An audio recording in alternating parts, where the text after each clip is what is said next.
우리 교회 생활을 통하여 우리 주님의 축복을 우리는 마음껏 누릴 수 있습니다. 특별히 하나됨을 힘써 지키는 생활이 교회 생활의 중요한 요소입니다. 그래서 이 하나됨을 어떻게 우리가 가질 수 있는가? 그 교회의 하나됨은 바로 성령의 흐름이다. 성령의 흐름 안에서, 성령 안에서만이 우리가 하나된, 몸의 하나됨을 지킬 수 있다고 말씀을 드릴 수 있습니다. 그래서 성령의 역사만이 하나를 이룬다. 그러면 왜 교회 안에 이 하나됨이 깨어지고 분열과 나누어짐이 있는 것일까? 그 교회 안에 분열과 나누어짐이 있는 이유는 다른 것이 아니라 성령과 반대되는 바로 우리 사람의 일, 육신의 일 때문에 그렇습니다. 사실 우리가 구원을 받게 되면 사람들은 이 타락한 육신 안에는요, 어떠한 열심히 해야겠다는 어떠한 정욕적인 요소가 필요합니다. 뭐 정욕이라는 게 꼭 나쁜 것이 아니에요. 열정이죠, 열정. 내가 정말 하나님을 기쁘시게 해야겠다. 구원받은 그 은혜의 감사함으로. 그래서 인간에게는 자기도 모르는 사이에 그 인간적인 그 열심, 바로 사람의 그 열심, 육신의 모습이 우리 안에 있습니다. 근데 그런 모습이 성령과 충돌하고 성령을 의지하는 것보다는 자기의 그 열심을 믿고 봉사하기 때문에 이제 그 열심이, 인간적인 육신의 열심이 부딪힘을 알며 사람들과 부딪힘을 알며 나누어짐을 가질 수 있다는 것을 분명히 우리가 알아야 됩니다. 그래서 갈라디아서 5장 24절에 말씀합니다. 그리스도 예수의 사람들은 육체와 함께 그 정욕과 탐심을 십자가에 못 박았느니라. 바로 우리 참된 주 예수를 믿는 믿음의 사람들은 바로 육체와 함께 그 정욕과 탐심을 십자가에 못 박았다. 하나님이 사람을 몸을 만드셨는데 몸 안에 사단의 요소가 들어와서 결국 우리가 육체가 됐고, 육체 안에는 바로 우리 깊은 그 어떤 정욕과 이 탐심이 싣겨져 있죠. 이 탐욕, 욕심, 또 정욕, 뭐 이런 성질, 이러한 것들이 우리 육신 안에 깊이 뿌리를 받고 있습니다. 그래서 이 자연스럽게 이러한 모습이 나타나서 많은 분열을 일으키게 되는데, 문제를 일으키게 되는데, 그래서 오늘 말씀에 바로 예수와 함께 뿐만 아니라 육체와 함께 바로 십자가에서 정욕과 탐심 십자가에 못 박았다. 그래서 우리가 열심도 중요하지만 이 모든 열심이 우리 안에 계신 성령의 통제 안에 있는 열심이 돼야 된다. 그렇지 않고 우리의 열심이 된다면, 옛날에 어떤 책 제목에 사람의 열심과 하나님의 열심, 이런 책이 있었어요. 이렇게 사실 비슷한 것 같지만 겉으로는 차이가 많은데, 어차피 사람의 열심을 우리가 조심해야 될 것이다. 그래서 이 분열은 사람이 만든 거죠. 사람의 그 열심이 만들어낸 것인 것을 우리가 분명히 알아야 됩니다. 그래서 우리가 영적으로 성령께 모든 것을 맡기고 성령의 흐름 안에 둔다면 그 하나됨 이끌어져 가지만, 거기에 사람의 어떠한 일들이 자꾸만 손이 거기에 추가가 되면 그건 하나가 아니라 여러 개로 분열되고 나누어지는 일들이 있는 것을 분명히 알아야 됩니다. 뭐 성경에 보면 초대교회도 이 교회가 세워졌지만 또 교회마다 어떤 분열적인 문제들을 늘 가지고 있었어요. 우리가 잘 알죠. 우리 처음에 로마서 같은 경우에는 이 어떤 로마서에 보면 저런 사람들은 우리 성도로, 우리 봉사원으로 받아들이지 말자. 사람을 받고 받아들이지 않다는 그런 어떤 분쟁적인 요소가 있었다고 말씀을 합니다.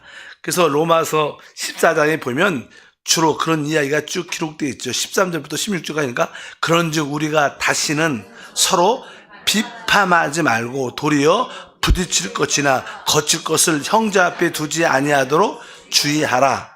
내가 주 예수 안에서 알고 확신하노니 무엇인지 스스로 속된 것이 없으되 다만 속되게 여기는 그 사람에게는 속되느니라. 만일 음식으로 말미암아 내 형제가 근심하게 되면 이는 내가 사랑으로 행하지 아니함이라. 그리스도께서 대신하여 죽으신 형제를 내 음식으로 망하게 하지 말라. 그러므로 너희의 선한 것이 비방을 받지 않도록 하라. 그래서 이 말씀의 의미는 이 로마 교회가 종종은 어떠한 분쟁의 모습이 있었냐면 어떤 음식을 먹으면 안 된다, 먹어서는 된다, 이런 먹는 음식을 갖고 자꾸만 나누는 거예요. 그냥 구약의 율법의 영향을 받았겠죠. 먹는 규례, 먹지 못하는 음식의 규례가 있어서 그거에 근거해서 자꾸만 사람들을 판단하고 비판하니까 결국 나누어질 수밖에 없는 그런 분위기가 있었고, 또 어떤 날, 이런 날짜를 안식을 지켜야 된다, 뭐 절기를 지켜야 된다, 이런 나를 지키는 그런 문제도 되게 많이 따짐이 많았습니다. 그러니까 점점점 복잡해지고 나누어지게 되는 거예요. 그러니까 우리가 어떠한 교리, 우리는 참된 실제신 그리스도를 섬기는 것이지 어떤 교리의 가르침을 붙잡고 나가는 건 아니다. 그래서 여기에 뭐 어떤 진리나 날짜, 절기나 나를 지키는 것과 음식적인 그런 규례를 가지고 이 성도들이 이렇게 나누어진 이야기를 볼 수 있습니다. 그러니까 그냥 바울이 마지막에 이런 결론을 말하죠. 14장 17절에 이렇게 말합니다. 하나님의 나라는 먹는 것과 마시는 것이 아니요 오직 성령 안에서 의와 평강과 희락이다. 그러니까 이 교회의 참된 신앙생활의 핵심은 우리가 성령 안에서 바로 의를 가지고 평강을 가지고 희락을 누리는 것이다. 뭐 여기에 보면 나는 의는 다른 것이 아닙니다. 어떻게 보면 의는 우리 자신에 대한 그런 의미가 맞죠. 우리는 항상 다른 사람을 어떻게 의로를 가지고 판단하지 말고 내 자신에 대해서는 항상 의로움이 있어야 되지만 다른 사람한테는 국률이 있어야 돼요. 국률.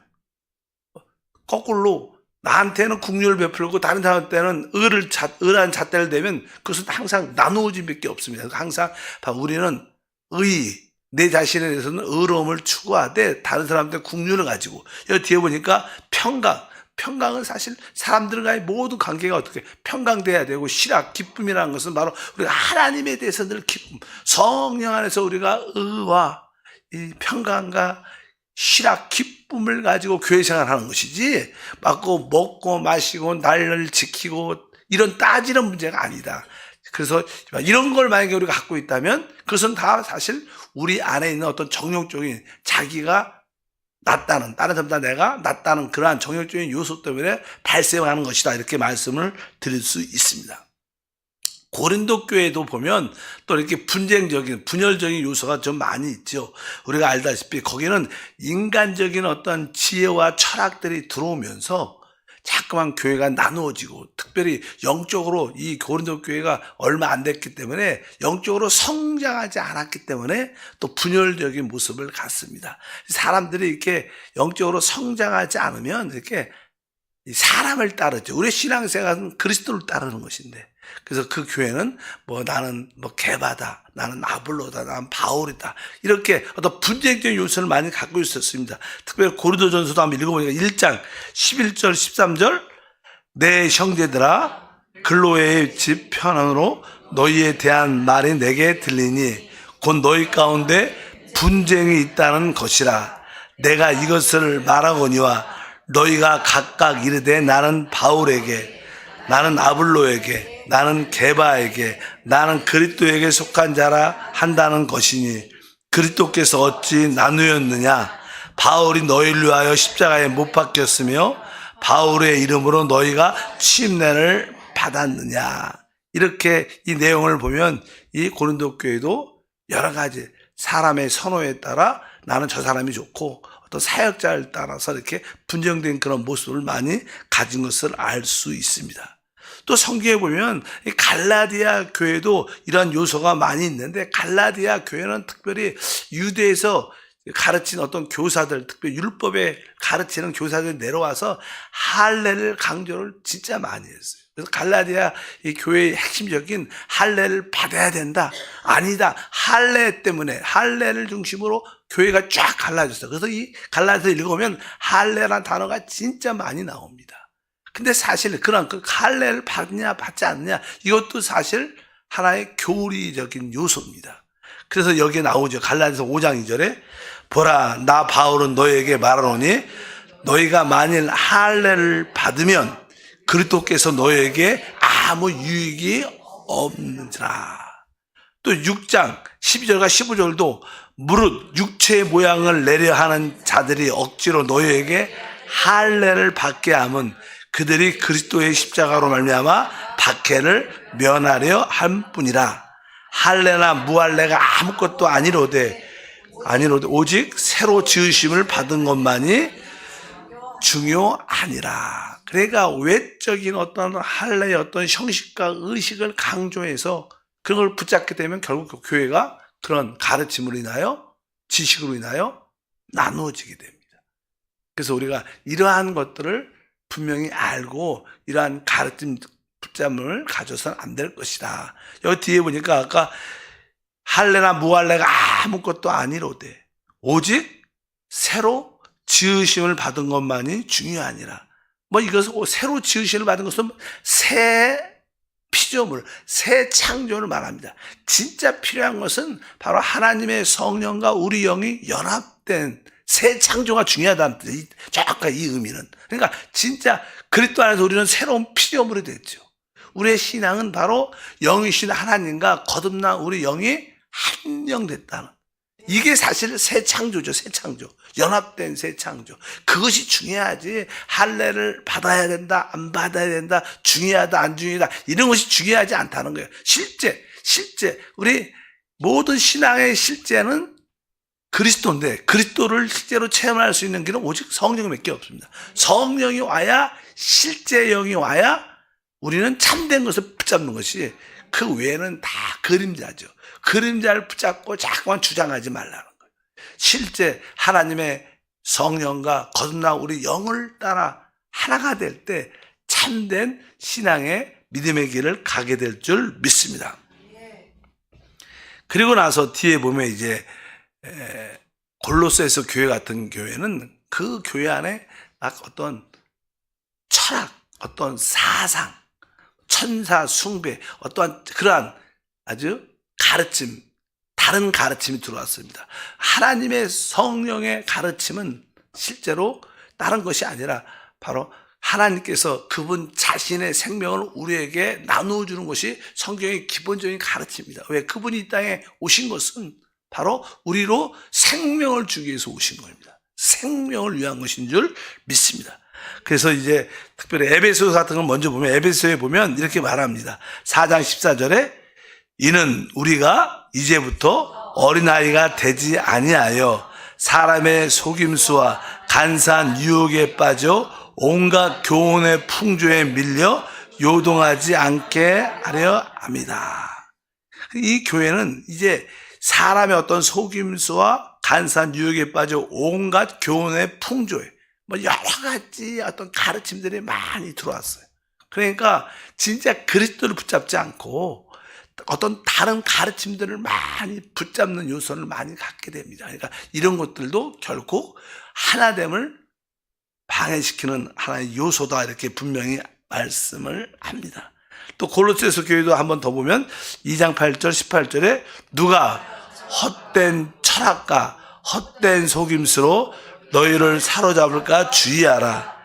이것은 사람의 전통과 세상의 초등학문을 따르며 그리스도를 따름이 아니니라. 아무도 꾸며낸 겸손과 천사 숭배를 이유로 너희를 정죄하지 못하게 하라.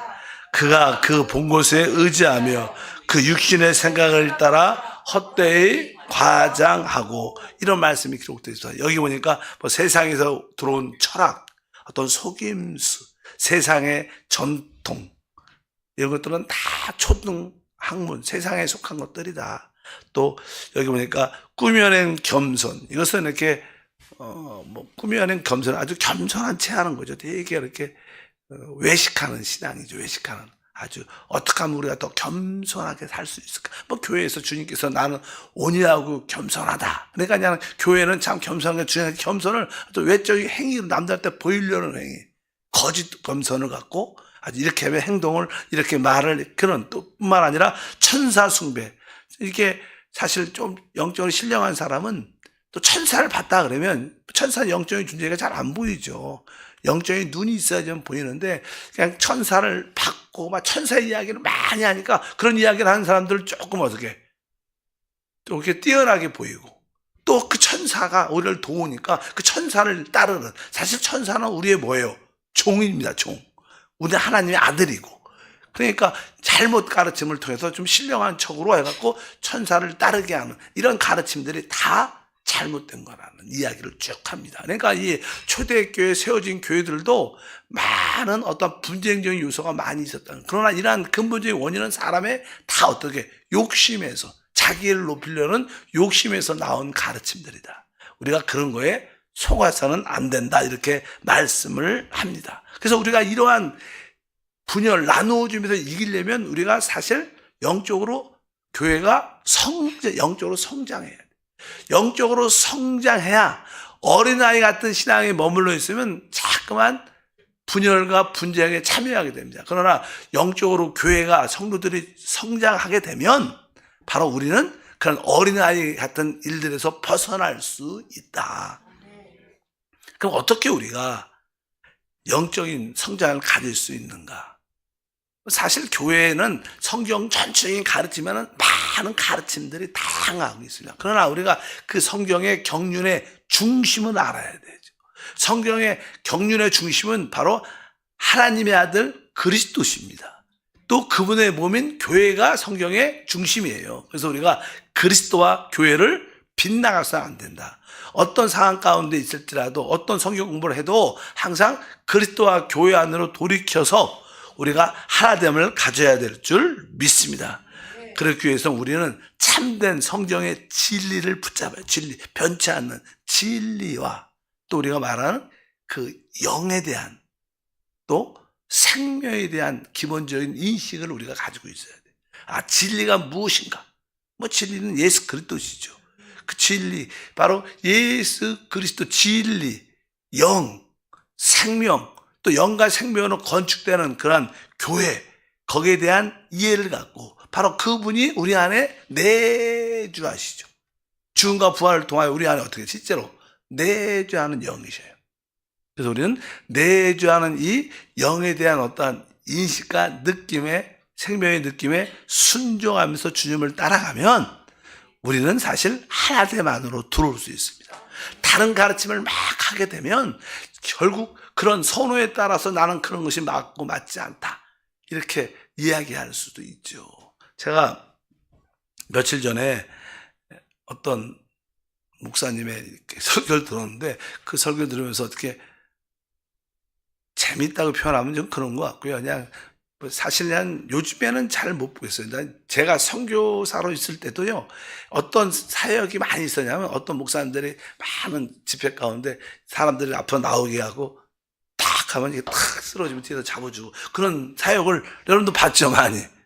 그냥 그런 사역을 많이 해요. 비냐드 사역이라 그래갖고 그런 사역을 이렇게 많이 보이니까 또 많은 사람들이 추구도 하고 또 이렇게 넘어진 사람들 넘어졌다 일어나면 뭐가 좋냐 그러니까 아주 깨운애다 이런 사람도 있고 어떤 사람은 잘 모르겠다 어쩌지 그냥 그런 사역을 하시는 분이 있어요. 근데 그 목사님은 그 사역에 대해서 되게 이렇게 반감을 갖고 계시다. 설교하시면서 우리 주님은 항상 많은 소외되고 아프고 병자들 이렇게 일으켜 세우셨대요. 항상 우리 주님은 사람을 세우는 일을 하신대. 근데 이게 거꾸로 반대로 그 일은 뭐예요? 쓰러뜨린 일이니까. 사람을 쓰러뜨린 일은 마귀의 일이래. 그러면서 그냥 그런 사역은 마귀의 사역이라고 막 세게 얘기를 하던데, 어쩌든지 그 얘기를 들으면서 말도 세게 또 하신다니까. 그냥, 그러나 저 교회 안에서도 어떤 사역자들은 아직 그런 사역을 막 추구하는 사람이 있어요.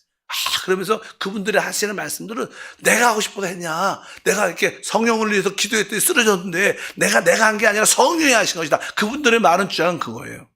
그럼 아까 그 목사님 뭐예요? 우리 하나님은 사람을 세우는 사역을 하시지 그렇게 사람을 쓰러뜨리고 그렇게 사역하지 않는다. 막 그러면서 논쟁을 하는데 그러다 보면 교회가 어떻게 쫙 갈라지지. 자기가 맞는 거예요. 기회에 따라서. 그러니까 그런 걸 따지면 안 된다는 거예요. 우리는 오직 뭐예요? 그리스도와 교회 또 바로 그 성령 그분은 하나님은 영이시고 그 하나님이 영이고 생명이고 그분이 우리 안에 계시니까 우리 안에 그 생명의 인도를 따라 우리가 순종하는 것을 기본적으로 배워야 됩니다. 그러면 그분이 우리를 통제하고 다스리면서 하나됨 안으로 이끌 것이다. 그런 것을 우리가 기본적으로 이면서 이 정도의 영적 성장이 있어야 된다. 어린아이 신앙에서 벗어나야 된다. 그러려면 내가 내 육신을 따라 내 생각을 따라 살지 않으려면 우리는 십자가를 받아들여야 돼요. 왜? 우리 육신은 항상 우리 육신이 나타나기를 원하고 내 자랑이 되기를 원합니다. 내 육신을 처리하는 곳이 어디예요? 십자가밖에 없는 거야. 그러니까 십자가의 공간을 깊이 받아들여야 돼요.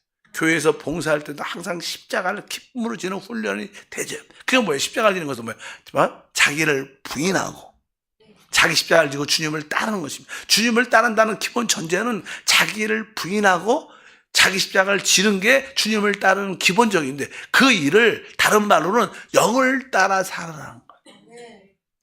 복음서에서는 주님이 나를 따라오려면 뭐라 그래요? 자기를 부인하고 자기 십자가를 지라. 이것은 육신을 처리하라는 뜻입니다. 근데 이제 신약에서는 우리 서신서에서는 바로 그것을 성령을 따라 행하라. 주님은 뭐라 그래서 이 살아있을 때 제자들에게 자기를 부인하라. 그 뜻은 성령을 따라 살아라는 그런 뜻을 의미하기 때문에 그런 의미 가운데 있어 십자가의 처리를 받아들이고 우리가 영을 따라 살면 우리는 자연스럽게 한 몸 된 믿음의 생활을 갖게 될 줄 믿습니다. 오늘의 결론은 오직 성령의 흐름만이 우리를 하나로 지킬 수 있다는 거예요. 우리의 신앙생활은 성령의 흐름 안에 주를 섬기는 것인 줄 믿습니다. 그러기 위해서 우리는 아까 우리 육신을 처리하고 십자가를 우리 육신을 십자가 안에 둠으로 말미암아 그 하나됨을 가질 때 자연스럽게 우리가 읽었던 에베소서 4장 4절에 몸이 하나요 성령도 한 분이시니 이와 같이 너희가 부르심의 한 소망 안에서 부르심을 받았느니라. 그래서 우리에게는 그리스도의 몸이 하나인 것처럼 성령도 한 분이시고 우리는 같은 소망을 갖고 주님을 섬기는 줄 믿습니다. 이럴 때 우리가 이렇게 하나됨 안에 있게 되고 이 하나됨 안에 있을 때 그리스도와 연결돼서 오직 능력을 누리게 될 줄 믿습니다. 하나님 감사합니다. 다시 한번 우리가 성령의 흐름 안에서만이 하나 될 수 있음을 깨닫게 하시고 또 성령의 하나된 흐름을 늘 반대하는 우리 육신의 실체를 보고 우리의 육신을 우리의 생각을 십자가의 둠으로 말미암아 참된 성령의 기름 부음을 따라 사는 우리 모두가 되게 하옵소서. 주 예수 이름으로 기도합나이다. 아멘. 하늘에 계신 우리 아버지여 이름이 거룩히 여김을 받으시오며 나라가 임하시오며 뜻이 하늘에서 이루어진 것 같이 땅에서도 이루어지리라. 오늘 우리에게 일용할 양식을 주시옵고 우리가 우리에게 죄 지은 자를 사하여 준 것 같이 우리의 죄를 사하여 주시옵고 우리를 시험에 들게 하지 마시옵고 다만 악에서 구하시옵소서. 나라와 권세와 영광이 아버지께 영원히 싸움나이다. 아멘. 기도하겠습니다.